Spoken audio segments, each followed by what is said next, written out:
Good.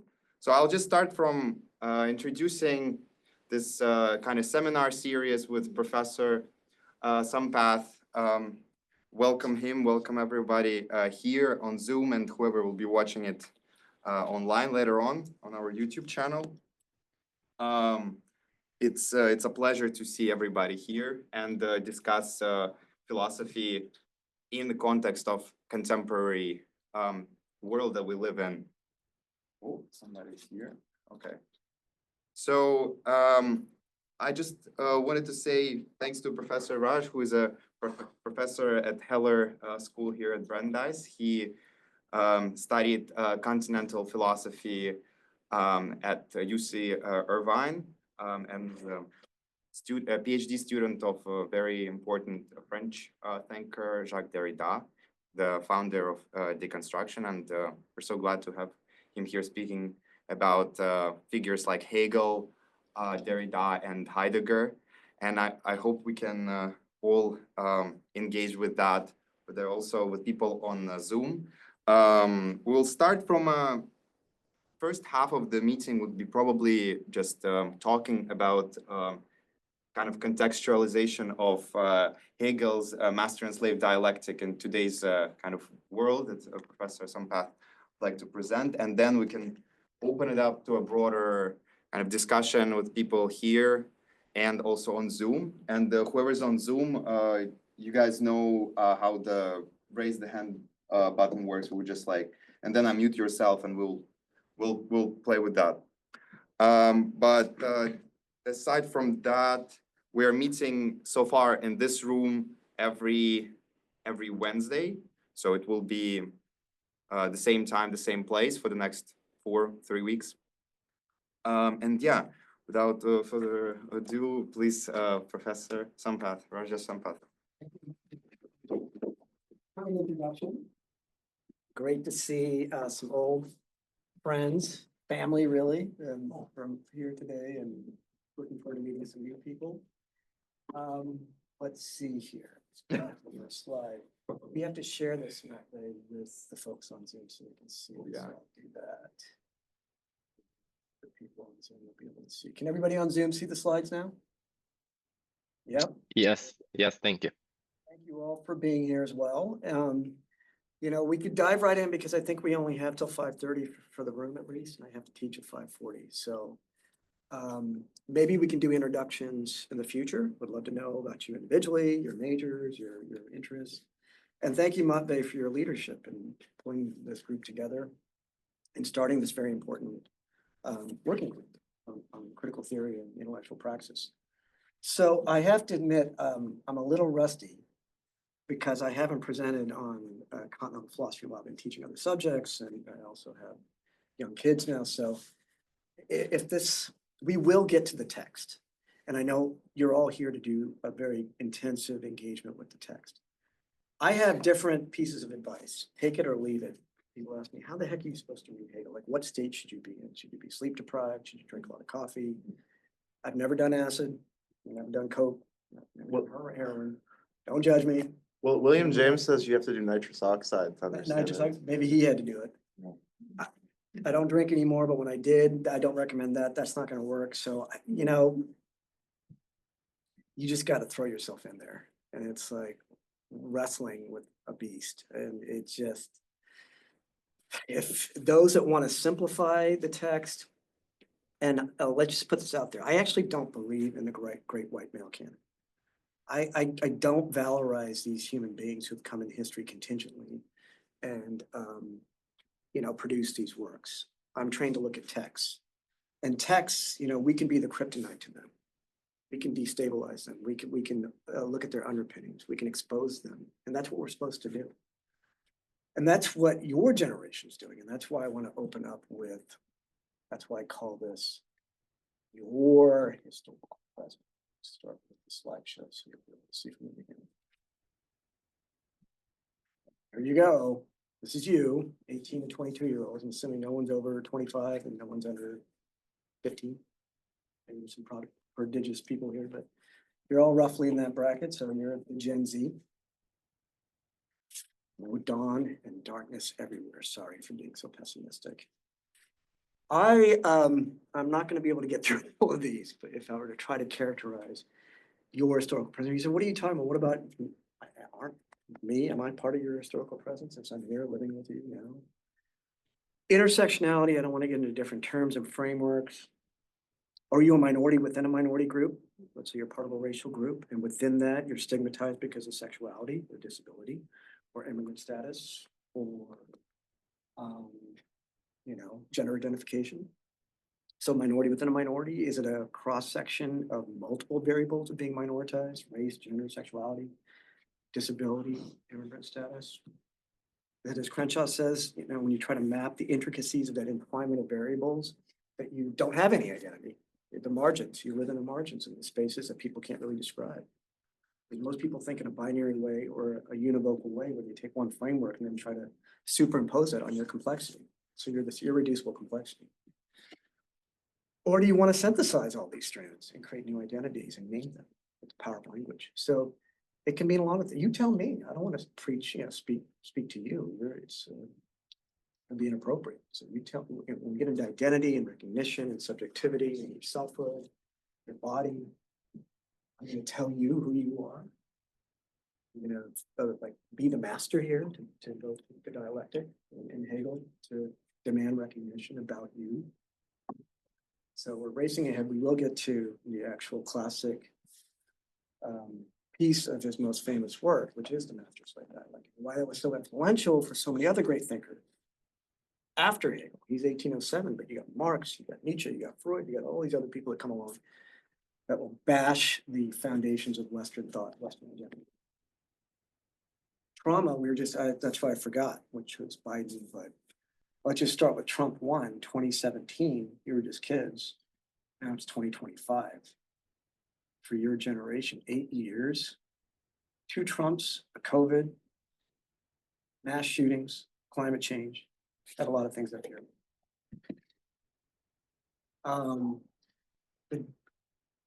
The complete collapse of the ability for you to even exist with the dawning of your own self-consciousness into intersectionality and a complete erasure of that because of this counter movement, this right-wing backlash. So who wants to believe in these things? Equality and freedom? You think that you're free? Who the hell cares about our nation state? I'm speaking for myself. What is there to be proud of when it comes to that? I'm proud of being American. Or for that matter, global inequality. Now the kind of like sadistic normalization of violence in your face politics of all of us that maybe minoritized or different or oppressed on the side of the oppressed, which I think we all are. Have it be thrown in our face. Our own oppression is something other people are enjoying. I don't want to speak for your values and how people approach the issue, but what I call anti-messianism, precisely this is the messianic politics. We want to deconstruct that. But for a lot of us, it's just this absolute fear of the collusion of fascism, nationalism, religious identity, majoritarian religious societies who are persecuting minorities. Anyone who believes in the dogmatic structures of any religion. And then this techno-reductionism and science for the sake of science, as if that's the antidote to religion. That's not helping anything. You can go through a pandemic, there are more to come, 10,000 bat species, unless you believe in the leaked, which is a possibility too, biowarfare. But let's just assume there are going to be more pandemics. And then everything you're seeing. We saw the elections in Germany, saw what happened here, what's been happening here. And again, this bold face, I say non-Latinx because I mean, account for anti-Semitism too. So I mean for white passing, Ashkenazi, but Gentile majority, white supremacy, definitely here in the US, Trump 1 and 2, and Italy, Greece, Germany, France, Netherlands, Scandinavia, the UK. You tell me where it doesn't exist. Oh, where did white supremacy come from? I wonder where that originated from. What part of the world did that come from? Africa? Did it come from? Oh, it came from Europe? And then the colonies here in the United States? Wow, the founding figure of people of the US Constitution and our slave economy and the Native American genocide. So there it is. I want to learn from you. The digital technological apocalypse. Yes, to flesh that out. the rapid acceleration of technology, not only to keep up with it, but it's the decimation of the possibilities and authentic engagement with technology. It's everywhere. Decoloniality, we all have our own views about that. That's not just decolonization of the global south, post-colonial developing countries, but the decolonization within our Western worlds. The decolonization of lightness, Gentile lightness. The heterosexist matrix, as Judith Butler would say, the decolonization of the occupiers of the indigenous space. So decolonization is both specific and ubiquitous. It's linked up to that sustainability issue because everything is unsustainable. Climate change, capitalism. Are we nearing the end? Well, some people might say we already ended the concept of the human a long time ago. Post-human animal ascendance. Some of you have a greater background in political theory, social theory, but anarchic socialism versus what I see as today kind of anarchic libertarianism and kind of corporatist tech takeover of the government itself, the idea of the state. And of course, the oligarchic elites and the billionaire class is going to capture. They're literally taking over civil society. They can just stay in the private sector and influence with their lobbying money, which they've always done, our ridiculous democracy. We call it democracy in the United States. But now they're actually going to substitute themselves for the government. This is when we'll get into Hegel. I say nihilism to the nth power because postmodernism, that dates back to the 70s and 80s and 90s. The Anglo-American reception of these great French and German thinkers of the 20th century. That's your I don't know, your grandparents and your parents. You're so young. So forget about the postmodern critiques of modern progress in the 1970s and 90s. Where are we got to talk about right now? And this is sort of ubiquitous too. It's not just this question of nature versus culture or the construction of nature or the stop share. Admit. Oh, good. Yeah. But we're talking about the actual, are we talking about the actual creation of nature? Like creating a black hole, or creating, which we can't really observe because it's far away, but what we did. So that's not the simulation. What about artificial simulation? Like this kind of self-creation of technology, you know, what you see in Hollywood movies, fab labs, digitizational existence, nanomaterials, but something's going on. Culture nature distinction is gone. We need something far more complex. The simplistic rendition of Hegel is 3 moments. You got a thesis or identity. You got a negation or antithesis that's against that. And there's an opposition, it's binary. I'm Raj because I'm not Rosemary. So the negation of this hidden negation inside me is something, there's an opposition in my own structure because I'm saying I'm not this, and then I got to overcome that binary and that opposition and have a synthesis. Those consist of 3 moments, right? They appear to be 3, but we're not going to talk about that simplistic dogmatic construction of Hegel. So speaking of, I want to look at his context, not so much him, the person, and of course, we'll turn to the work.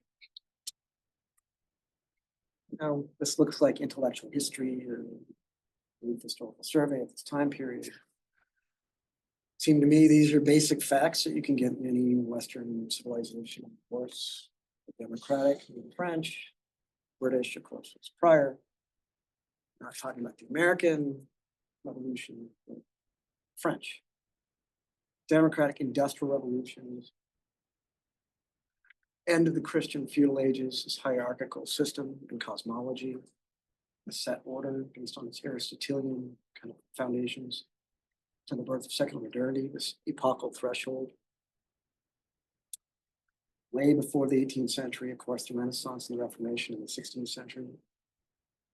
Well, with Luther, it's not only the reduction of everything to a text, but this birth of conscience that one can rely on the individual notion of one's conscience to convey truth. I mean, let's not minimize the importance of that, regardless of what we think about Christianity. Science, of course, big ones in the 1600s. 1700s French Enlightenment, public sphere, the ability to debate, precursors for democracy. Those of you that do philosophy, Hume is a very important person because he used logic to destroy causal identifications.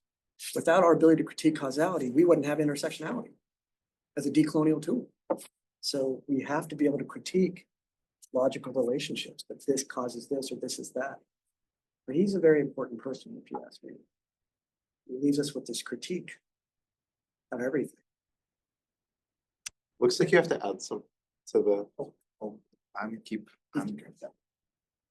This guy here, may hate him or like him, but that's what laid the foundation of economics as a discipline, eventually to, of course, justify what we call today's capitalism. Not to simplify it, but this is all prior to Hegel. Rights of individuals, many thinkers of the Enlightenment that fed into the constitutions that were born. Here's a big one. I don't want to try to simplify this too quickly, but we don't have some hold of Kant. That reason can examine itself, understand its limits, and in its attempt to pose questions that we can't answer, big, huge metaphysical questions, we can at least be able to critically adjust or correct ourselves and our ability to answer those questions. So, in other words, he doesn't set out to dogmatically answer all the basic questions of metaphysics. What is God? What's the beginning of the universe? You know, freedom versus necessity. But in fact, asks, like a judge, looking at two sides of things, that there are elements that you can take from both sides to then produce a critical evaluation of what we can actually accomplish with that thinking. I'm simplifying here Kant's project, but it's not just the Humean critique of everything. It's really kind of examining what can we do? And what's the role of freedom and our ability to think about things? This guy I bring in because he's so important for a lot of 20th century French and German thinkers, or French anyway. I say, Marquis de Sade, why do we talk about him? It's the serial killer, psychopathic person of his time, who the modern conceptions transposed onto the person, who was then imprisoned after the French Revolution, part of that aristocratic past that was very contemporaneous, but pushing long before there's a Hegel or a Nietzsche, not only the basis of Christian morality and the distinction between good and evil, but was he trying to rationalize desire beyond limits? Precisely as his world was coming to an end with the birth of democracy and equalization. So quality is the death of this infinite attempt at desire. Not to valorize him or the person, but situating him as a moment. And this is all before a lot of thinkers that I think a lot of us gravitate to, because they're powerful critiques of everything. Simplified Marx's critique of capitalism, Nietzsche's critique of everything, and Freud's critique of the irrational basis that we don't really attend to in our conscious and our drives, but he extrapolated from the individual all the way up to civilization. You can't deny, you may not like them, you may not, especially him, his arcane views about everything, but you can't deny the significance. Yeah, Rosemary. Oh, I was just gonna say, we talked about in one of our previous kind of group sessions of this sort. I guess it's noteworthy that you put de Sade directly next to Kant, because we kind of talked about the two as like a dyad, in the sense that like Kant, in his kind of positing of freedom, kind of also opens up the capacity for a kind of Sade figure who consciously chooses to do evil, and like specifically does so in a kind of like systematic and like mechanized or like rationalized way. And also, I guess this dyad is particularly significant insofar as it's not just a philosophical dyad, but it's also enmeshed in the political historical, you know, evental context of the French Revolution, which de Sade was an active participant in, and Kant was not a participant in, but was,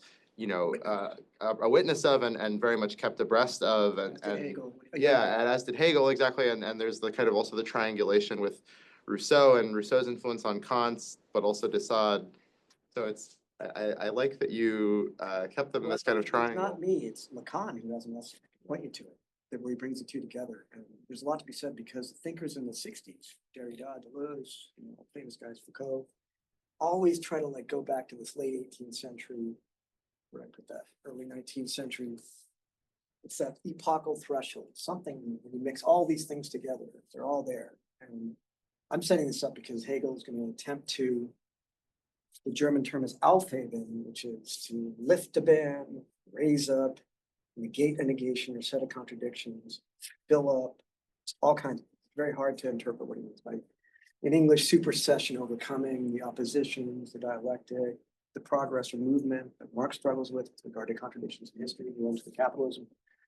But so let's not translate Aufheben, but the point is that Hegel's trying to, you'll see. I'd call it self-cannibalizing the historical present and the West's attempt at self-overcome. In fact, talk about the facade. Hegel, you can argue, too, when we get to him eventually, is the self-inflicted wound. Oh, I gotta go back to you. This white supremacy as this perpetual self-inflicting of a wound. To both repress the colonial event and the event of slavery of the rest of us going off that, and are still on the side of the oppressed.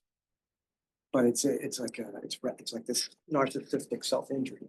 Why is this constantly being reproduced in the West? Because we can't come to grips with its colonial nightmare, the event of the colonial death. Fanon has things to say about this as well, like his engagement with Hegel. But coming back here, Romantic period, yeah, the poets, classical music, Beethoven, this just Aufheben of the Christian identity, which was never really achieved. By the time you get to Nietzsche, Marx, of course, take out religion. Freud does it in his own way, but Nietzsche is the one who directly goes after Christianity. Well, the progenitors are here. Ironically, not the reasons that we have to recognize the last chapter, penultimate chapter before the last chapter, the Phenomenology of Spirit, is an attempt to go after the Christian Trinity. Just read it, revealed religion. It's first art, the nature religions, art, and you got Christianity. For someone like a Hegel, that is the perfect shape of religion of all the religions, which of course is very chauvinistic and exclusionary. And Christian, posits Christian supremacy over religions. But then he tries to criticize that. So that's going on. And of course, no one in that time period is going to really try to reckon with.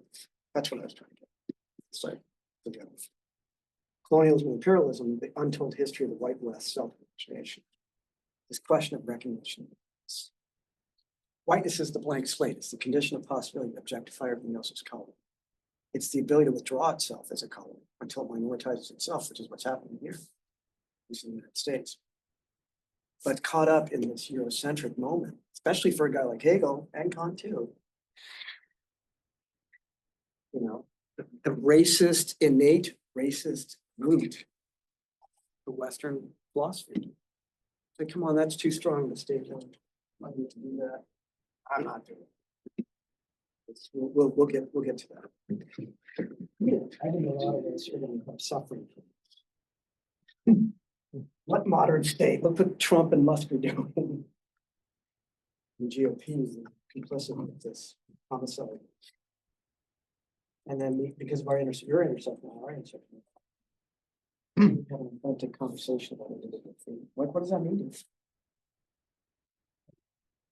I won't get into this. I wish I had time, but those are a couple of works you might want to check out as a background to why this late 18th century, early 19th century, for maybe some of these reasons. Because you may have different ideas about the origins of the modern age. For these two thinkers, it's not as simple as, oh yeah, we left the Middle Ages behind and we got the secular modernity. There's something more bizarre going on. And all I'll say here is that this notion of living in an historical present, and just when Punish Foucault says, Foucault, are you interested in the past? No. Are you interested in the past from the standpoint of the present? Nope, although he was engaged in prison reforms. Are you interested in writing and overcoming the relationship between the past and the present? He goes, yes, so I guess in some senses, I'm writing the history of the present. So this whole idea of living in history, being in history, ordering history, capturing history, mastering history, conceptualizing history, the Aufheben that Hegel's trying to attempt of all this, spirit is its own thought and concept. It is its own time conceptualized in thought. You, Hegel, are going to tell us how everything finally arrives in this massive Western trajectory, which of course is superior to everybody else who's non-history, the East and the global South, and other civilizations. But you're going to tell us that somehow from the bird's eye view, but from within as well, like the final notion or the whole looks like. Well, this whole project is itself something that has a genealogical dispersion, to quote Foucault, that we can't think about. You know, can the West actually truly come up with an authentic self-critique? You say, why are we talking about the West here? All right, let me share the text of Hegel. It's something that you can download from, I can help. Okay. There are several translations. There's a more recent one now by Terry Pinker. Some of you, I know, study German, and you might want to be able to go right to German. We can do that too, but this is the classic Oxford translation of 1977. Maybe Miller. I don't recommend it. Yep. But this is what's been used for 50 years, 40 years in the Anglo-American world. But they're, of course, French have their translations. Everybody else translated to every single language imaginable. But there's a recent one by Terry Pinker at Georgetown, by Cambridge. And you can juxtapose it with the German. Let's not worry about translations right now, but this is not a class or a seminar. All I can accomplish today, and I want to be able to get to a discussion by, hopefully by 4:50 or so, when we get into it, is just read the first few paragraphs of those 12 pages and then have to say dialectic. And it's on page 100. Can I ask if anyone's actually read this text from beginning to end? Don't think so. Yeah. Have you read it? Say you're not 54 years old. Have you read it 10 times from beginning to end? I've done that. I haven't read it. I've read it 10 times. I had a German phenomenologist that taught to critique the pure reason backwards. That was a pretty wild experience. So, yeah, look, you're not old enough to do that. So it's not a fair question. Once you hang around for a while, you know, if you're going to do this, this is not a text that you read from beginning to end. It's not, because you can just get lost in this one section. Here. But if you just take a quick look at the table of contents, see if I can share this first of all. Our friends on Zoom. Yeah.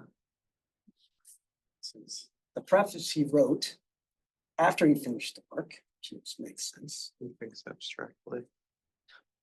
As the rumors and myths go, Napoleon's troops are knocking on the door of Eastern Germany, yeah, in Jena, where he was. And by the way, by 1807, the guy was unemployed.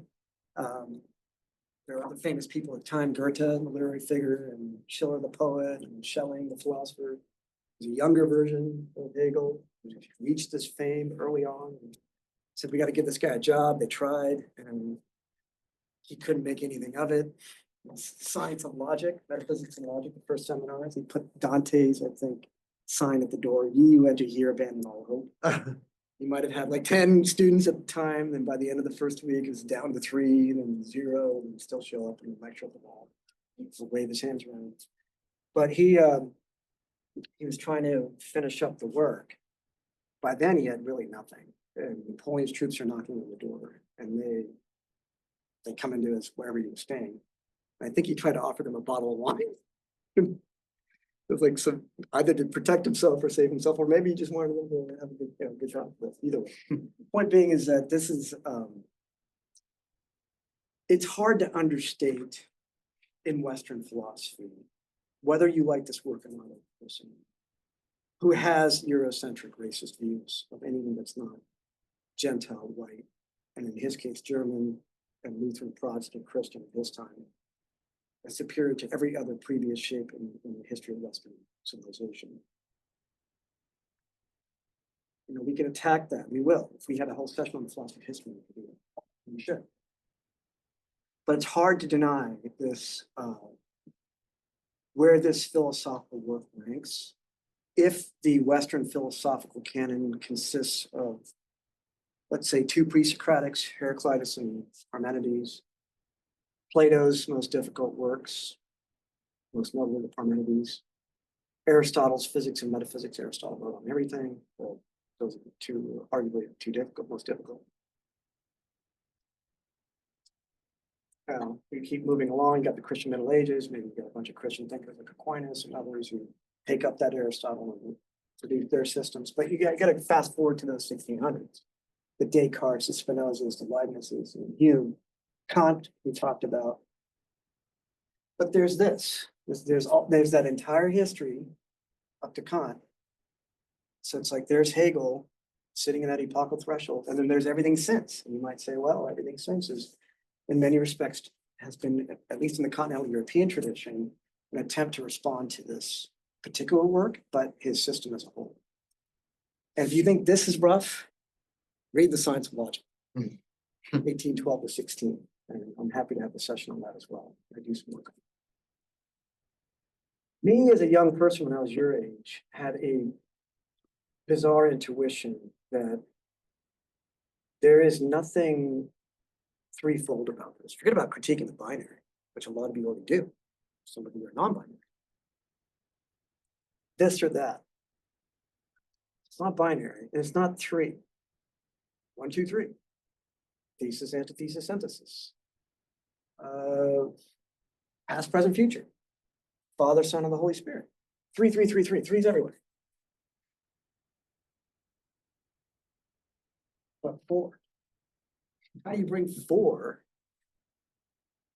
Everyone with Hegel, on Hegel, perhaps Hegel himself, if you can find him saying it, but everyone talks about it. 3, everything's 3. Well, let's hold on for a moment. So just finish off the table of contents here. By the time you get to, we're just going to, by the way, stay right here. It's for the master study dialectic period. So just 2 parts in. Self-consciousness, which is what we're going to talk about for 10 minutes, unfortunately. It's not even that age of scientific reason. It's not the Enlightenment. I mentioned the French Revolution, and the terror that followed it. I talk about religion. Oh, religion can take on these other forms, means natural religions, non-Western, non-Judeo-Christian, non-Abrahamic, non-monotheistic structures, art, if you think that's the type of religiosity. To Christianity, the real religion, but this, the most mysterious of all chapters, the one that was written in haste, the conclusion, which nobody understands about that, in which it's not just the declaration of some kind of eternal concept or notion, but Hegel trying to conceptualize time itself, not linear time, not past, present, and future, not right now, 440, or your age, or this year, or anything physical or chronological, or physics in the Big Bang, or 15 billion years old universe. Not that time. Who cares about that? Not your own internal time. Not psychology. So not your birth and your death. Not your birth. Birth and death, people you know, but your birth, I know. Yeah. But this accumulation of historical time trying to conceptualize itself against all those contradictions in this one massively complex shape. Anyway. 200 years later, 250, 200 plus years later, people still don't have an idea as to what he was getting at.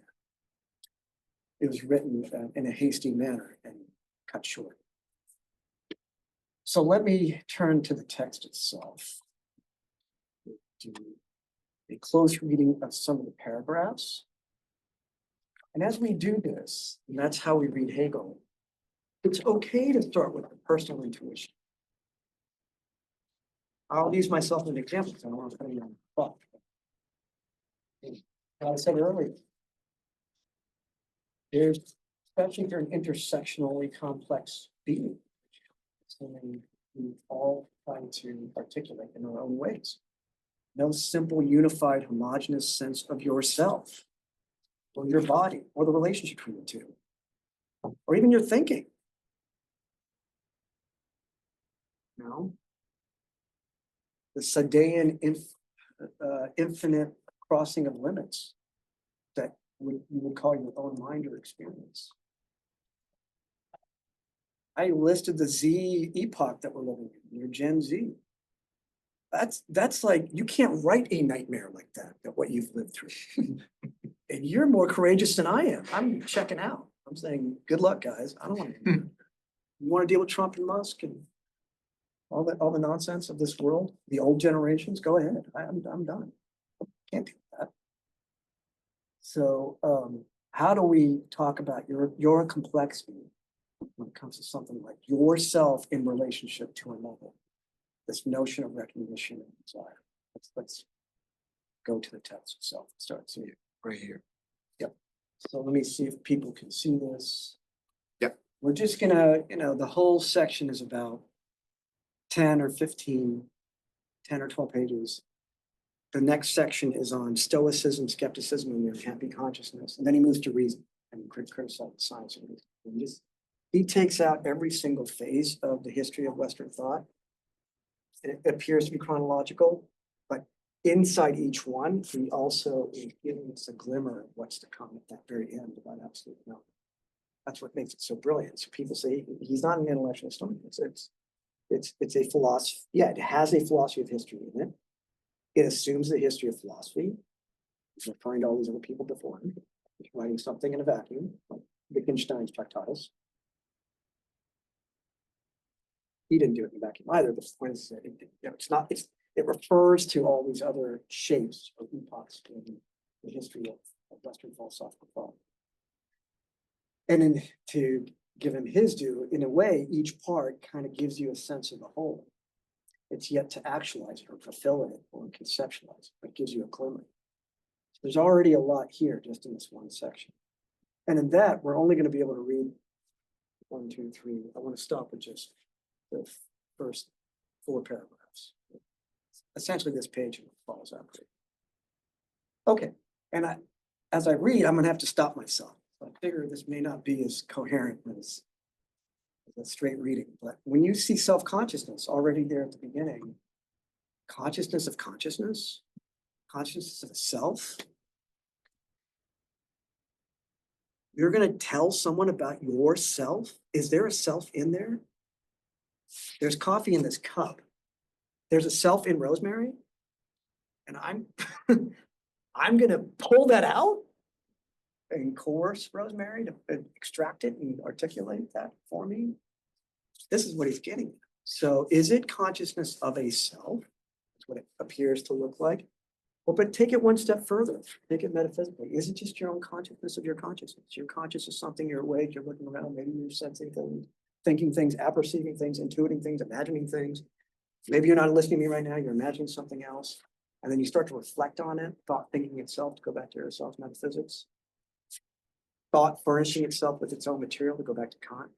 That's all philosophy. How do we think? How does it think I am occur with all my representations? For Descartes, what does he do? What the hell is this I think? Why do you even have an I? You think that's a good thing? Why don't you get rid of it?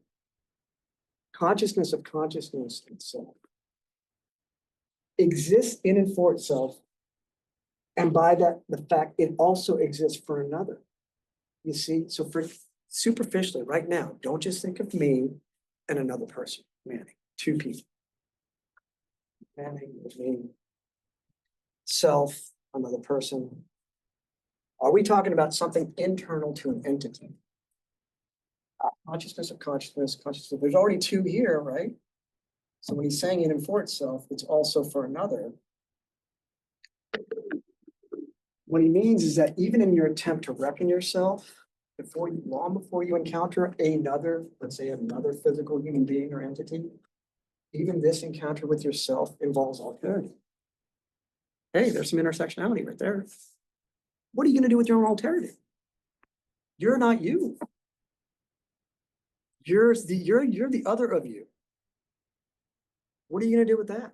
No, I'm me, I don't, what? It sounds abstract, but I'm being serious here. Just take a moment right now and say, I don't want to believe anything anyone's ever told me about me. My parents, my teachers, my friends, my memory, my skin color. Look at this, it's brown. I'm an Indian of Indian descent, Indian American. American, but ancestors from India. You know, that's not me. Oh, those seem to be basic facts about yourself. No, I'm really ecstatically outside myself, kind of hovering and realizing, holy shit, that's what they're telling me I am, and I'm going to be that. Okay, well, there's a struggle here of power. I need to figure out whether maybe I want to dispossess myself of that identity assigned at birth, that gender assigned at birth, that race assigned at birth, that name assigned at birth. The name is everything. The citation is everything. What if you don't like your name? Who says I like my name? Did I have a choice? Did I write my birth certificate? Some of you are more courageous than I am to change it. So we don't have one or two here. Let's just begin with that. The notion of this, its unity, I'll just read quickly to this. The notion of this, its unity in its duplicity embraces many and varied meanings.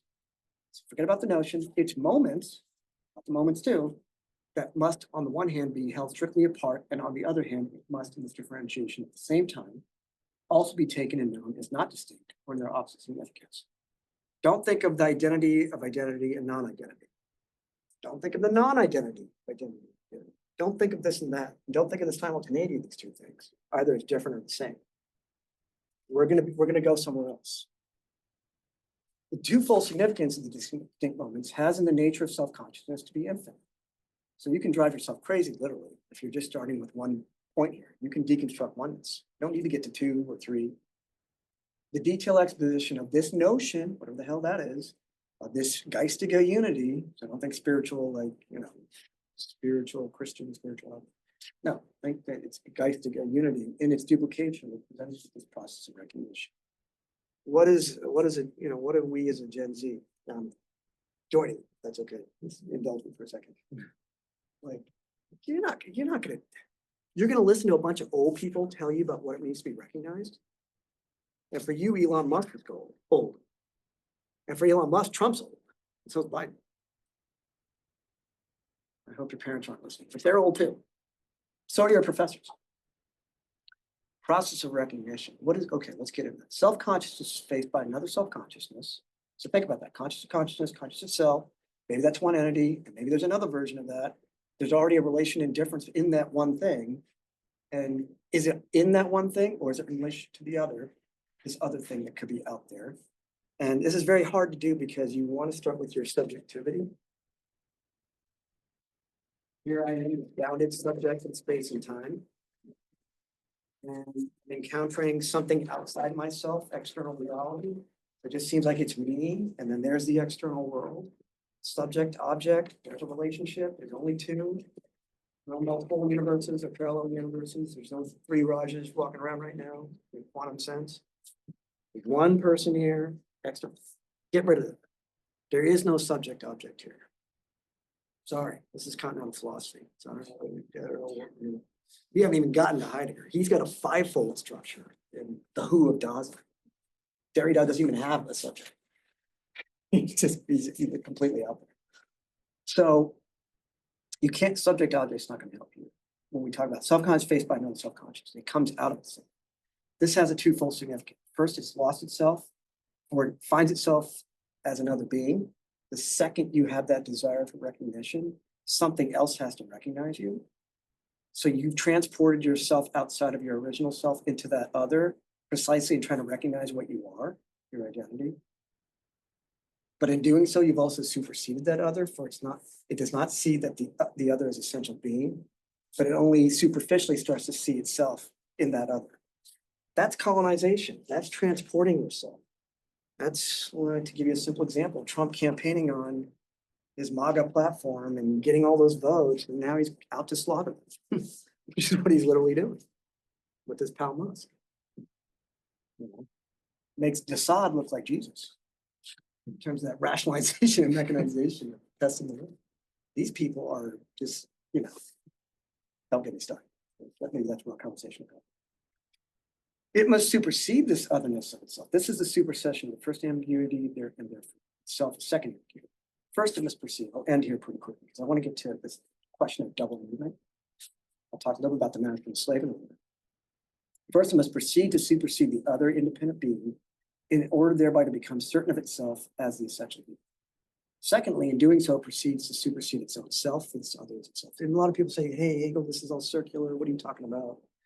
You know, sees itself in the other, but wait a minute, it's going to supersede the other, but the other is just itself anyway. Remember I talked about the alterity inscribing yourself?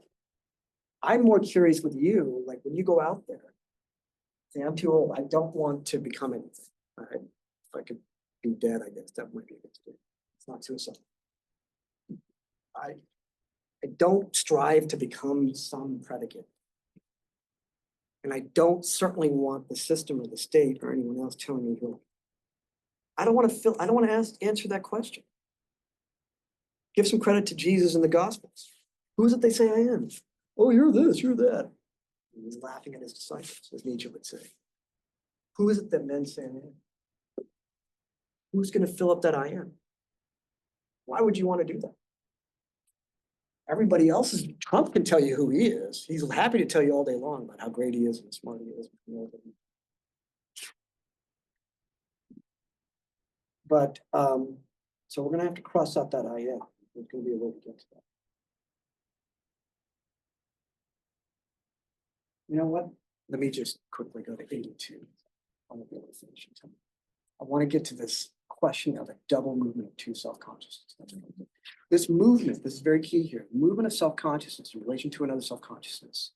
Again, don't think subject-object, and don't right now, for now, think of master and slave, white and non-white, heterosexist over queer, cisgender man over cisgender man,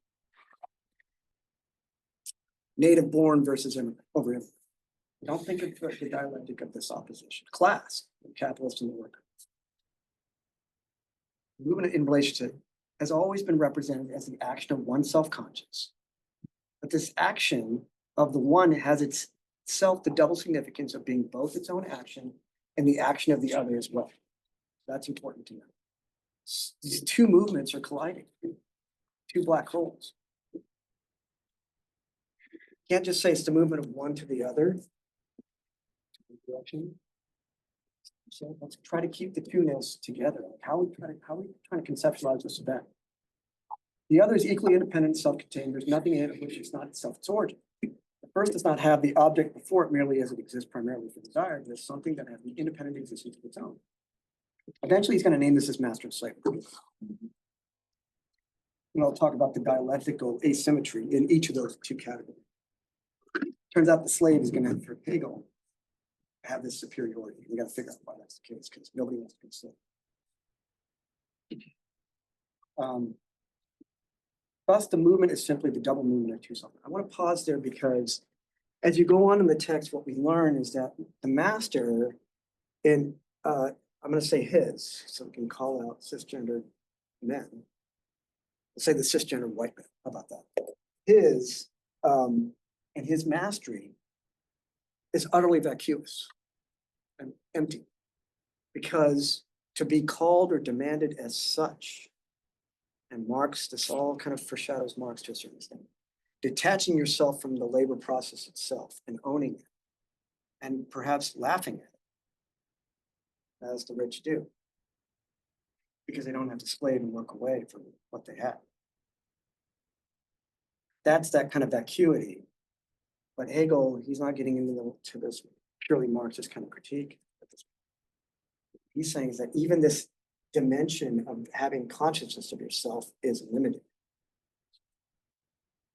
You're literally having to coerce or oppress someone to then acknowledge you as the one who has mastery. Teach professor over student. I'm not going to tell you about your intersectionality. Hobby, I bumped into you, right? I was shaking. What the hell am I going to lecture about? I'm just going to tell you how I relate to this text, and I want to learn from you because your complexity might dwarf this complexity. The work. Sorry, it's an ableist term. Gotta be careful about that. But eclipse.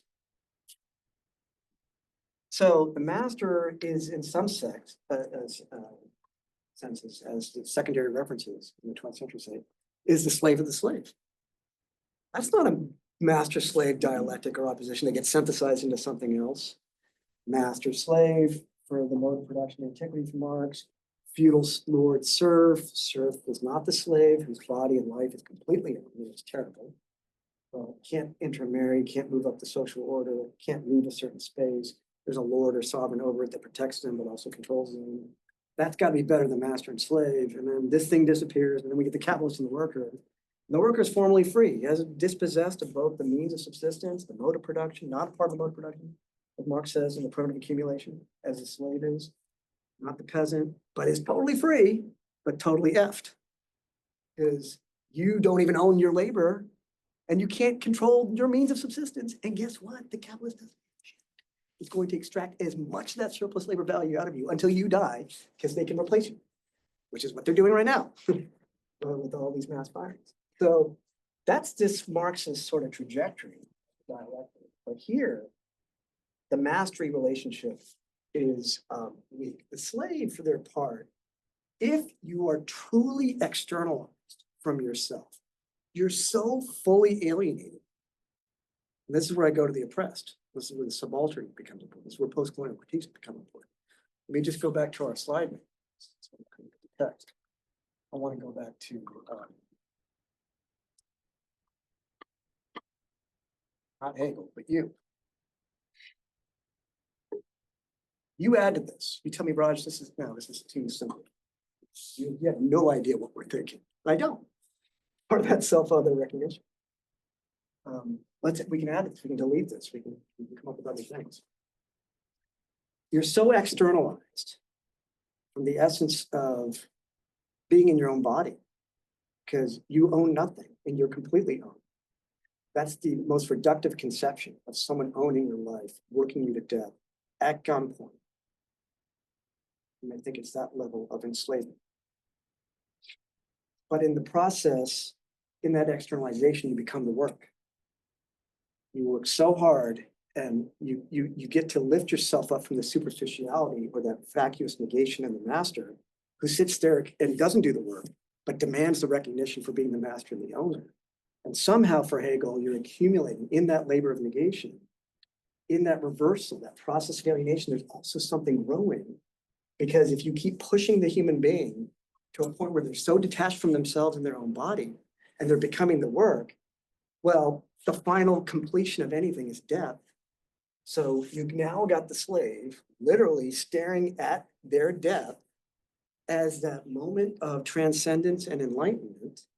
It's not religious. So it's not the Christian saying, hey, I'm going to die, but at least I believe in Jesus and therefore I'll have eternal life so I can overcome this death and live this nice eternal afterlife. So it's not that type of glorification of death and the imagination of the afterlife, but this kind of approach, and we'll get to that with Heidegger and Derrida, that authenticity, the space of authenticity opens up in becoming the work, encountering through the shuddering and the fear, this true basis that Hegel's going to use as he moves on to talk about self-consciousness in an authentic way. But I think for us, this might be a good breaking point to have a conversation. Isn't that the point of, if it's the point of transcendence, realization, all these great Hegelian terms, right? Actualization, fulfillment, the notion becoming itself, history completing itself. If this means the reconciliation of the individual state,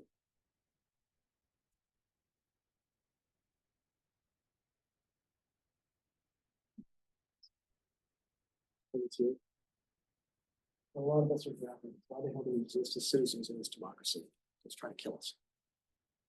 Or the oligarchs that are controlled. What about the non-democracies? Sorry about Russia, China, but let's talk about it. You want to be in Germany right now? You want to be in the UK? You want to be in the United States? You want to be in Italy? You want to be in Greece? You want to be in the Netherlands? So, yeah, if there's a way to talk about a space of transcendence and also resistance to the limitations of the master, who begins with this vacuous demand for recognition, ends with nothing because they didn't go through that process of becoming the work. Let's just call that any form of mastery. We don't want to remain at the level of the slave either. That's not the point. But we want to overcome, to go back to Hegel's text, this simplicity of the dialectic when you say it's just about the self and the other. So I guess my question to launch the discussion, if someone, you have, by now your younger siblings are older, so you can't ask them, but does anyone know any 8-year-olds? Probably not. You're getting older now, so the gap between you and whoever's left behind in your houses. But if they were not ask you who are you, and how you would begin to answer that question, not like factually, like who am I? Come from this city and born on this date. I'm a student at Brandeis. But truly, how is it that you characterize the interrelational, intersectional basis of you reckoning with your own alienation? Like, how do you deconstruct yourself? How do you de-essentialize the thing that traps you? Which, by the way, is everything. No dawn, darkness everywhere. And I hate to say this, this is the Lord of the Flies moment. That also includes you, the Sadean self-implosion. So you're included in this nightmare of yourself. And it's kind of superficial for me to pretend this is some kind of monolithic. That's not fair to you. I'm going to bound you in time. Oh, just because you're 18 to 22 or whatever, 17 to 23. This doesn't make any sense. That's a construction. So I pause here and say, that kid comes up to you and says, how, not who are you, but how do you understand that question? And how would you begin to think about it? And how would you then try to answer it? So I'm going to stop there, if that's okay. I know this could go on. We talked about this. We haven't even gotten started yet. Right. No. Let's pause here and we'll try to have a conversation for at least 30 minutes. Who would like to get started with this? I could. Please, I have a thought in my head. So I'm answering that question, or How do you deconstruct the question? We want to resist answering the question if the 8-year-old comes up to you. right. We want to deconstruct the question and find a liberatory potential in politics I guess to fight this beast that we're Right. encountering. I guess the thought that came into my head was like, you know, I, as like this immediate moment of like self-recognition of a self, am like, you know, a succession of like experiences and intensities that are not entirely free, but also are like constrained and determined, including like to the point of not only are the experiences and intensities themselves kind of constrained along a path, but also like the very idea of the path, or like of there being a discrete like self who experiences or is like surmised by that succession, like is also one of those constraints. And I guess like in a way this already pits like there's an opposition which we all inhabit between like you know, capital L, like life, you know, plurality, intensity, experience, and then like that which attempts to capture it and freeze it or constrain it or set it along a path or commodify it or name it, you know, so many such words that express a similar kind of idea of capture and constraint, and like that in a way, like, you know, any like particular person is the kind of like one particular staging ground for this like you can almost say like eternal or like ontological combat between, yeah, like life and its capture. And I guess like you could say there are like forces or movements or ideas which like are on the side of life against its capture. And there are also all the forces and institutions and movements that are on the side of capture and that want to capture more and more. And I or any other I is just like a being that is like caught between that. That was an attempt. Thank you. But let's get poignant here. Thank you, Rosemary, for taking the first start. Are we not living in a time where, thanks to the Heritage Foundation, Musk oligarchic machine, this hijacking of everything, the neo-fascism of it, the white supremacy, the slave sees itself in the master, and the master sees itself in the slave. This other itself, but there's a supersession, there's a battle, there's a duel, both are fighting to rise up and achieve something. Eventually for Hegel, the slave's gonna have more of this authentic priority. But here's this encounter, and the more I try to identify with myself, Musk is telling me, and Trump, and all the executive orders, as a person of color, you should hate yourself. As a queer person, you don't, we're gonna kill you. And women in general. Oh, wait, you've had too much power now for so long. Pelosi, you see women, they're MAGA and the Heritage and everyone else. Right, that white Christian hierarchical national structure where, everything goes back in time, so to speak, to this primordial paradise of power for that master, the white male, the cishet white male. If we attempt to recognize ourselves as the oppressed, we're being taught to hate ourselves too. Matvey. Yeah, I mean, I want to connect to what you're saying through a little interlude, again, through the notion of the I. And I guess identity that was kind of brought up initially.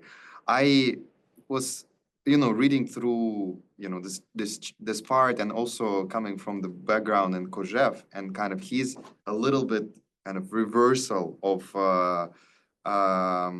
and yeah, on a side note, Alexander G.W.F is one of the most important like interpreters of Hegel. You should read it. 20th century. It was an additional text included, In the website. Yep. Right. Yeah, I just I wanted to bring up this quote by him in his introduction to the text on Phenomenology of Spirit, where he talks primarily about this specific passage, and it becomes like a more of like a central lens to look at Hegel through. So, and he reverses this notion of understanding what identity is, what I is, and he emphasizes a lot something that Hegel only talks about in the end, and that is desire, and it is desire. So I think That's the big one. if you ask like an 8-year-old, who are you? Or somebody like, or an 8-year-old asks me who you are. My first kind of attempt to give an explanation would be, well, you like this specific cartoons, like your friend Mary likes this other specific cartoon, so you guys are different, and that's what constitutes your I and constitutes Mary's I. So the difference. However, I think it's important to contextualize this desire in something that you're just talked about with what like a group desires, and G.W.F talks about it, and I'll just love to please read it from him. He writes, "Man can appear on earth only within a herd. That is why the human reality can only be social. But for the herd to become a society, multiplicity of desires is not sufficient by itself. In addition, the desires of each member of the herd must be directed, or potentially directed, towards the desire of the other members."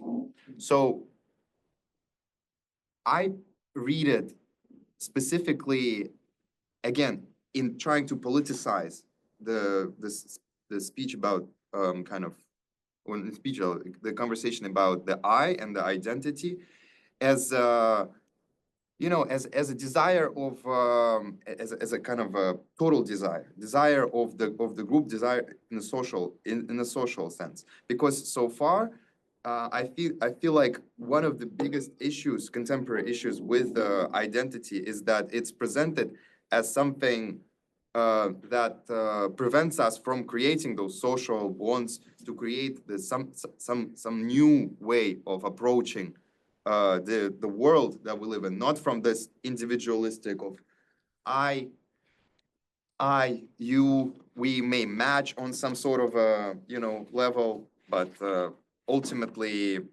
we are different and we cannot work together. I think the fact that he emphasizes again in Hegel that social part, that I think so much is that's something that's so missing right now in the understanding of politics, understanding of social kind of formation. Even if we talk about something that we see in the university, that is a community.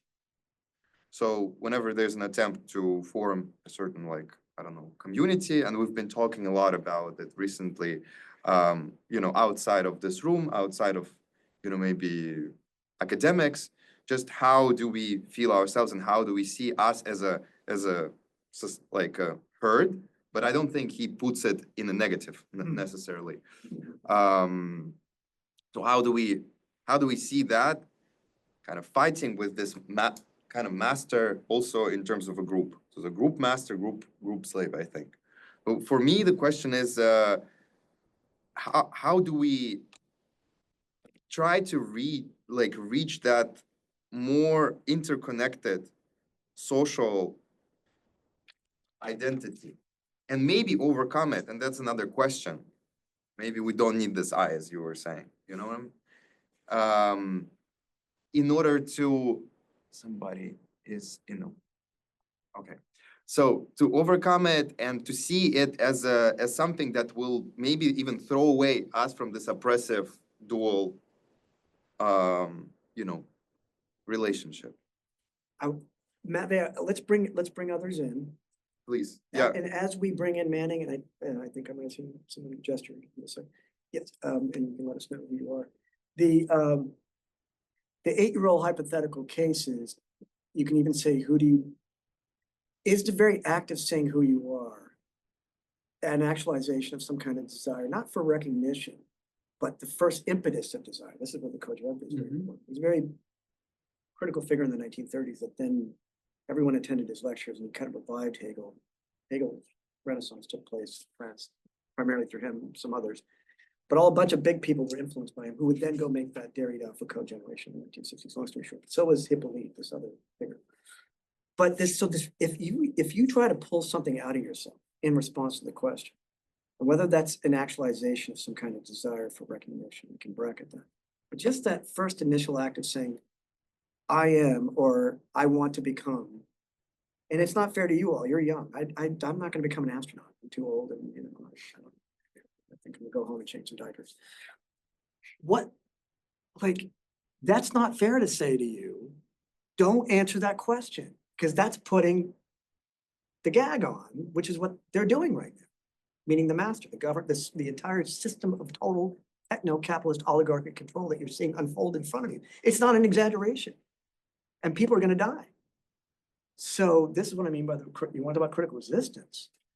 We have to start somewhere in our engagement with Hegel if we're going to have the courage to start saying something. Like if someone, like when you say, I'm going to do this, I'm going to become that, I will be this. You see what I'm getting at? Without that being co-opted, usurped. And you don't want to end up like me, which is the self-loathing. Being taught to really, truly deny yourself. Manning, and then tell me your name. Blair, Manning and Blair. You know how much I can use Hegelian language to talk about this. I probably just use sociological language. I think just responding to your question, I think if I'm introducing myself to 80 years old, the intuition is I will put a couple of social titles or social roles in front of me I think when I read this text, what puzzles me is always, why is it self-conscious? I think for me, when I live in the society, I constantly compare myself to the group. And I always feel the belongingness to a certain group. And in that group, because I read Weber, I think it's a status group. And I think what is the overlap between Weber and Hegel is the notion of recognition. And I feel like me being a self, it's always through the recognition from other people in the society. And that makes otherness really important. So yeah, so just some thoughts. It's good. I'm glad you brought this up, Manny, because the actual English interpretation etymology, Heidegger, ontological versus ontic. We're not there yet, but if we're going to have to leave behind this quote unquote the realm of human beings and human society. So Kojève is not going to be, unfortunately, the be all end all, but self-conscious is not simply I walk into a room. Let's say I have to go to a party. I don't really know anyone there, and I'll just use race. This happens. If I have to go into an all-white bar and start like making fun of the New England Patriots or whatever these Boston natives love, I'm going to become very self-conscious of the moment very quickly because I'm probably going to get killed. So that level of, is it fear? Is he talking about that self-conscious? Like, oh, I recognize myself here, but no, I'm not here. I don't want to be here. It's the uncanny displacement of myself from being there at that moment vis-a-vis the other. I don't want to be here because then I'm being forced to therefore present myself as such. I'm gonna have to pass. I got to pass in this heterosexist matrix all the time. How do I do that? Or self-annihilate. If I pass into whiteness as a brown person, because I'm in the system of white power, they all think, oh, okay, yeah, he's smart, he talks well, blah, blah, blah. Then I go home and I'm like, look in the mirror. This question of self-consciousness begins with the presupposition of the self. We want to arrive at the conception of the self. That's the Hegelian problem. And then when we get to Heidegger and Derrida, they're going to destroy the whole idea of the self and put something else out there. Blair, and then Heidegger. Really struggle with those scenarios. I think I might struggle to the point of not being able to answer the question or the question. There you go. Thank you. I think it might be a weird part of my psychology, but every moment of my life, I think of myself as a new person. I don't think of myself as a continuity.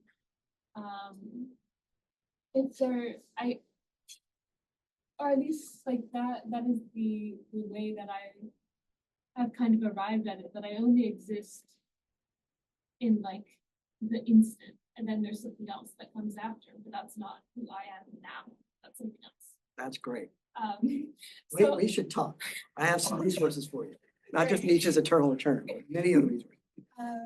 so I think I also really don't see, when it comes to like the question of the self, it's like, what can I not escape? But if I'm not, like, it's what preoccupies me no matter my permutation or no matter what instance I'm in. But then I just said there's no continuity of I, but for the sake of communication, I will pretend that there is. I think that leads me to desire and fear that I feel all the time and always. And I think it's not specific. I think I relate to life through the lens of death, constant endings. I was reading some Plato that's irrelevant to this, but there's the idea that like philosophy is the practice, is practicing for death and for One big dying. preparation for death. And if you look at Socrates and the end, which these guys read 4 years ago, when he takes his poison. But yeah, and we'll get to this with Heidegger and Derrida. This being towards death constantly. So I guess that's my way of saying I wouldn't know how to answer. I'd say I don't exist beyond this instant. So whoever you ask that question to no longer exists and can't answer you. And then I'd say, if I were to say anything, but of course I can't, but if I were to, it would be my preoccupation with death. Well, when we get to Heidegger and Derrida, unfortunately, there won't be an instant or a now point to even cling to have that discontinuity between the instants. But we will have that being toward death in this The Hegel text isn't up here. Remember, he talks about the notion, the process of recognition, the double consciousness, doing, fighting. You don't want to be the master as the slave of the slave, and the slave is the master of the master. You want to overcome the opposition, the oppressor and the oppressed. You don't want them to be oppressed to take the place of the oppressor, blah, blah, blah, et cetera, et cetera. You don't want to go in that circle. And we may find that at the end of the day, in that notion, as we move forward with Hegel and reading them through the lens of these other continental figures of the 20th century who are critical of Hegel, let's just be honest. But we got to pass through them to come back to Hegel, and you're not going to end up with three in my frames that I want to try to present to you, which I don't think anyone else was trying to in Hegel or the Heidegger, meaning four. But then how do you deal with a four-dimensional being? What are we talking about? There's no example of that in the West. But we'll get there. It's not binary. So good. Some of us think about non-binary, and it's not simultaneous. He talks about simultaneity. Hegel talks about simultaneity. If you know anything about Einstein, simultaneity is relative. You're going to see two events simultaneously. I'm going to see them successively. There's no third possibility. That's the Kantian limit. Just close your eyes. You can't. That's all you can do. This or that, but two bolts hitting simultaneously. But we'll get there. There's something totally other to the West, the White West. There's a monster, as Derrida says, that lies in prehistory. And it has nothing to do with the past, because it's coming. It's not the monster that we have to fight right now in our society. That's what you're talking about. Javi, and then we'll come to this gentleman here. I was actually somebody a couple nights ago. I was meeting them for the first time and they asked me something like this, like, tell me about you. And I answered, and I talked about my parents, and I talked about places, and I talked about who I am in relationship to the things that I do, like transitioning in many senses of the word, like my agency and forming my, like kind of rejecting something. And the person was like, oh, okay. And I felt so bad. I'm so mad at you for making me like relive how horrible this felt. It was such a pathetic answer, right? Like, it was like, no, like I felt that I have like some much more rich inner life and outer life. And I couldn't say it. Like none of this was enough for me. And I think You got upset with yourself. Yes, yes. I was like, I feel that was nothing. Like now I feel like I'm that nothing that I just put out there. When people ask you this question, meaning the old people, doesn't that colonize you? Isn't your body and yourself being colonized in the attempt to ask that question to you? It may be innocent. So your response, and Blair too, what you're saying, it's not the herd, but this, you were talking about solidarity, because I think you're getting it. Yeah. I hate to say it, but at some point, I mean, you don't have to answer the question. The idea is not the hypothetical ego. There is no ego. It's just, is this going on inside you, this battle? And what the fuck are we supposed to do about that? Because I'd rather not deal with the torment of it or the schizophrenia. And believe me, do enough time on philosophy like I have for this long. You know, madness is the only outcome. We'll just put it that way. We're only getting started too. This gentleman, then back to Matt, if that's okay. Yeah. Thomas, yeah. I think that like I like the idea of having it be an 8-year-old because, and not in like a solipsistic I want to dodge the question kind of way, but like from like a language game perspective, it kind of makes it like the going back to this like state of nature kind of metaphysically presupposed like chain of Western philosophy. Like it doesn't that wouldn't really be comprehensible to the child. If you reverse the question, you ask the child, you know, how who are you? The child's going to respond, my name is and I want ice cream or something. Like you're not going to get that kind of response. So there's a strong disconnect in terms of how we're interpreting it. If we add this extra like state of nature style, like, you know, Adam and Eve, you know, master slave dialectic, recognizing the mutual recognition of consciousness, understanding to the question, then you end up making it kind of incomprehensible on that level, right? Where it's impossible. I can't go back into like, what, you know, how am I supposed to answer that? You know, but I don't think that's not like an innate part of the question, or like an innate like yeah, obviously we don't have an understanding of consciousness, even though we're self-conscious, right? So like, or you know. We may have more self-conscious than the consciousness. Yeah, so then it's still a metaphysical question. Oh, yeah. You know, what am I gonna go to? I'm gonna go to the child, I'm gonna be like, hey, what is God? Okay, what is Yeah, death? throw it back at them. What's after death? What comes after death? You know, what is this? what is the Ask him state about of nature? Lacan's imaginary Yeah, symbolism. so it's like, yeah, no, so You it's. can tell but Thomas, thank you for bringing that up, because the question really is, if it's about the ethics of the other and the relationship and the solidarity, which we need to build in our intersectional complexity to topple this monolithic beast that's coming at us. Okay, by this, I mean what's happening in our age right now. That everything I listed about Gen Z, the historical trauma, and now you see it unfold with Trump and Musk. If it's this relationship to the other, that's not going to replicate the contradictions of mastery and slavery, because you're called into those positions the second, one might think, in relationship to another. Your parents, your friends, students in the class, maybe you have romantic partners, et cetera, et cetera. And the inevitability of the power that's going to occur, you'll see this. Once you enter into the relationship with the other, he's right, you're kind of battling this. And the sad thing, what follows in the chapter after this, is the unhappy consciousness, which we can get into, stoicism, skepticism, because those aren't answers either for him. I'm not going to declare what the absolute notion is just yet. It's not the Christian God that the people think Hegel's Trinitarianism is. It's not. There's something else going on. Is it the possibility of reconciling ourselves with the state, where he says to think freely is to think in a free state? But he really believes in the actualization of the state. So what is it, fascist? I mean, how's this going to work out? Matvey, and then I'll leave you with one quote. Yeah, I just wanted to clarify also the reason why I brought up the herd, and again how and society that we understand it today on the social formation that lacks. I agree that lacks solidarity and lacks any sort of potential productive kind of strategy to go for. And I was thinking through that in a sense of how can we on the other level, while kind of turning around and looking inside ourselves, finding that like complete void, not void, but like an inability to kind of set yourself in this specific position and tell yourself, oh yeah, that's who I am. And I agree, totally agree with Blair. I totally agree with Javi on this notion of total kind of chaos. And I think it comes from the so-called kind of pre-identity, sort of something that comes before that also we can all share.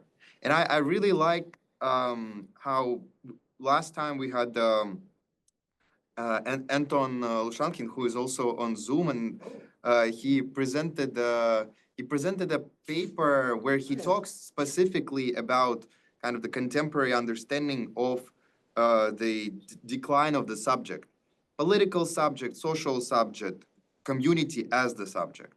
And I really like this quote. I would love to, kind of read. And Anton will forgive me. I will simplify the context of when it was pronounced. And it was pronounced in the contemporary understanding of proletarians, and how do we understand that in terms of like how do we build a strategy of a contemporary subject. So he writes that the proletarian is as much I, the self, as I is proletarian. It's a departure beyond consciousness, deep into the source, to the unconscious, where identities do not exist. Yes. Only the logos as the pre-ontological real of desires, pre-ontological real of drives, only the fantasy that sets the structure of desires themselves, absolute pre-identity as something that negates the very identity, point of identification that does not exist. Only the point of distortion of the very referent of truth, which beacon through us around. So I think this is, again, this attempt to embrace, I read it in one way or another, embrace that chaos that you kind of like see when, kind of asking yourself who you are. And instead of annihilating it or alienating yourself from this chaos, try to understand that this is kind of this communal pre-identity that could be this, could have this political, Urground. Yes, Urground, exactly. Schelling, because this is an essay on Schelling in one way or Anton, another. it's an honor to have you here. Thank you for being here. Yeah. We should have the passage from the Essence on, for those of you that don't know, 1807 Phenomenology, 1809, Schelling comes back, but then disappears because Hegel takes over and becomes the system, the famous person. Schelling doesn't disappear, he just gets older, and he's teaching a young Kierkegaard, a young Marx. He's the guy, he's like the bridge to the 20th century. When it comes to But this non-identity, it's indifference. Yeah. When difference is about to meet, you can't define it. Yeah. That's the foreground for the absolute, Yeah. trying to be free of itself. Mhm. And then, so forget you, Hegel. Yeah. You're gonna come up with this notion, here he is attacking that. Yeah. Coming back to Blair's resistance and what you're saying, Javi. So I want to end, I know I have to rush to go teach, but Yeah. jokes aside, when I was an adjunct at my old institution, they let me experiment with philosophy. So I didn't just taught philosophy, but I taught the philosophy of something. The kids said, hey, philosophy of poverty. So we go and study how to do a philosophy of poverty. But one year we did philosophy of genius, and I found a quote from Mozart where a 5-year-old comes up to the 26-year-old, and of course he dies young. And you go, oh, I don't think it's 5, but maybe he's 8. He says 8 years. Oh, when you were 5, you wrote your first symphony. When you were 8, you wrote your first opera, this and that. How'd you do it? How'd you do it, Mozart? And as a 26-year-old, you'd think you'd kind of like be a little bit more pretty arrogant dude and a little out there. Tells the 6 or 8-year-old, he goes, well, when I was your age, I didn't have to ask. Now that's the peak of arrogance, and I'm not hypostatizing that perspective. I say it in jest, maybe it's not a good joke. But we have to take seriously the anxiety that you felt, Bobby. Because that's the basis of a complex progression. You said transitioning, transitivity. The instant that it may appear a term, but you may not even be the instant. We haven't gotten there yet. So Matvey, in conclusion, do we Yeah. want to set up what's going to happen next? Totally, yes. So What we'll. people might want to do? So we would want to probably try to move on, and we'll talk with Professor Sampath, and I mean, everybody is welcome to also participate in that. With what text by maybe Heidegger, we also want to target, or word passage from Heidegger, because it's again, it's a lot of stuff, and we tried to fit it into 4 sessions, but we'll try to work on that, and just keep an eye on the website, keep an eye on our WhatsApp chat, keep an eye on campus groups. We'll be posting emails. We'll be informing you next time what's happening. And yeah, for people on Zoom, it will be the same link. We hope it will be the same room for people not on Zoom. But yeah, thank you so much for coming. It was a great pleasure to have Professor Sampath. By the Yeah. way, I'll give you a little hint. You're not going to read Being in Time, just like the fact it's 500 pages long. It's a mean work. There's gazillions of stuff before and after that. It's a big, huge, controversial figure in the 20th century. He was a Nazi. I'm putting it out there, and he's actually being shut down because of the personal notebooks that were revealed since 2014 about a period of his life. But we're going to introduce the pre-1933 text, which is his most famous treatise. And in that chapter 4, division 1, he's going to try to not occupy this, but he's going to ask about the who of his main character, and he's not going to answer it. And he's going to say, who's Dasein? Being there, what does it mean to be there? Because it's not being with anything or entity that's absolute, so there goes metaphysics. It's not being with other Daseins, so there's no self-other problem here. It's not being yourself, oneself alone. Sometimes you're the most alone when you're at a party. Sometimes you're full of personality and richness when you're just sitting there in your room. So it's not that. And here's the problem. It's not other minds like the analytic philosophers want to combat, but he calls it the they, this unheimlich amorphous, the they. It's just that feeling that you, if you're not yourself, you're not with anything else, you're not with God, there's no other Dasein because you can only die your own death. You can't take the place of the other. And that's the greatest possibility for you to be. The they is this peak of inauthenticity. It's maybe that feeling of like going home and saying, I don't want to be me. I didn't want to be me in that moment when I had to answer that question. I don't like you, Raj. Can you just stay over there? But then I can't get rid of it. So we're going to be going in an entirely different direction with selfhood, or the critique of it. But we'll get that reading out. Thank you again. Okay, thank you.